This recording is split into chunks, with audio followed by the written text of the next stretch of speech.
निर्णय घेताना हमेशा आम्ही दोघं जण निर्णय घेतो. हो, निर्णय घेताना कधी एकटा घेत नाही मी, हमेशा आम्ही दोघं जण निर्णय घेतो. माझे 7 करोड गोरगरीब जनता आणि मी.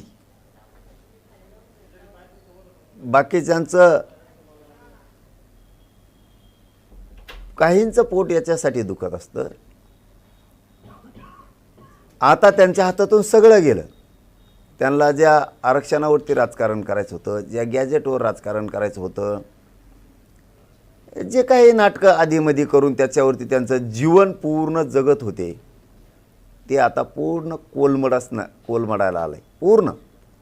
मग आता काय करायचं? काहीतरी म्हणायचं. हे लोक कधीच आपल्या बाजूनं बोललेले नाहीत. आणि ही आजची घटना नाही, अनेक वेळेस माझ्या मराठा समाजाला अनुभव आहे. माझा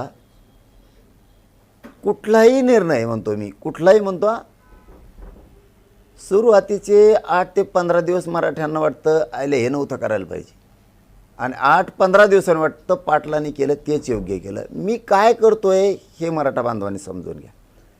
आता ज्याच्या नोंदी नाहीत त्याच्यासाठी आता आपण गॅजेट लावलं. मराठवाड्यातला एकही मराठा आरक्षण वाचवून राहणार नाही, हे पक्क डोक्यात ठेवा आणि आनंदी राहा. कोणाचं ऐकून तुमचं आणि माझं भलं होणार नाही.